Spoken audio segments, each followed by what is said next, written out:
Hello and welcome to the Minimum Competence episode for Wednesday, February 22nd, 2023. I'm your host for today, Andrew Leahy, a tax and technology attorney from New Jersey. In today's episode, we have the NLRB ruling broad non-disparagement clauses in exchange for severance payments are impermissible, more Section 230 tea leaf reading, the crime fraud exception, and Johnson & Johnson must pay up for pelvic mesh products. Let's put our best foot forward and step directly into today's legal news.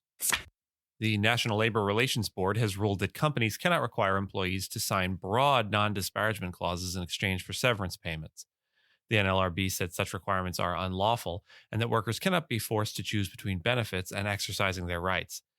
The ruling came after a Michigan hospital asked 11 union employees to sign severance agreements that would bar them from making public comments that could disparage or harm the company. The NLRB's previous Republican majority had twice ruled that such limits on speech were legal. However, the current Democratic majority said that asking employees to waive their rights could affect the rights of those still on the job. The decision restores what the NLRB called an important principle and longstanding precedent that employees cannot be coerced into waiving their rights. They also argued that non-disparagement clauses could prevent former workers from assisting investigations into ongoing labor violations.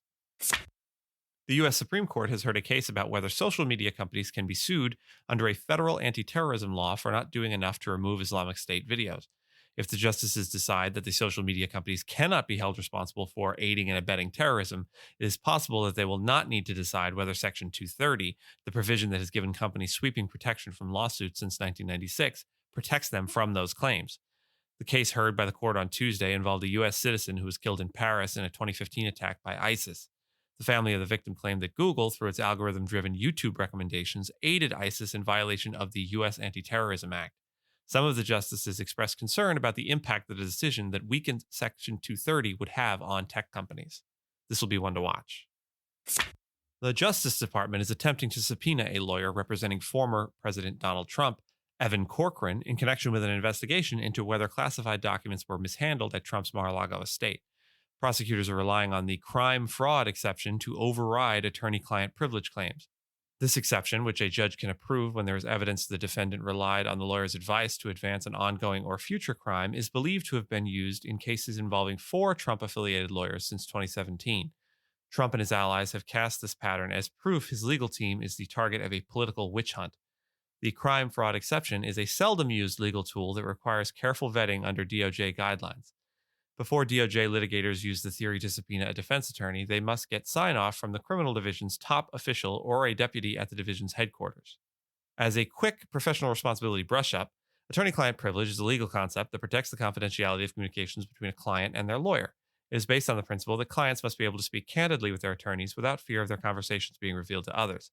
The attorney-client privilege covers both oral and written communications, including emails, letters, and text messages. The privilege belongs to the client, and only the client can waive it. However, there is an exception to attorney-client privilege known as the crime fraud exception. This exception applies when the client seeks legal advice in furtherance of a crime or fraud. In such cases, the attorney cannot claim privilege and must disclose the communications to the court. It seems this exception has been applicable in at least some cases involving Trump and his lawyers since 2017. And briefly and finally, the U.S. Supreme Court has refused to hear Johnson & Johnson's appeal regarding a $302 million judgment in a lawsuit brought by California over the company's pelvic mesh products.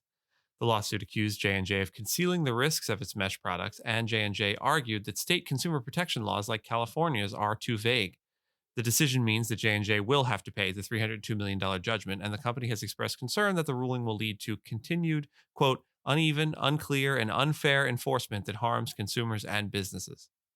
Thank you so much for listening to Minimum Competence, your daily news podcast for lawyers. If you're looking for more than Minimum Competence, links to further reading on all the topics touched on today are in the show notes.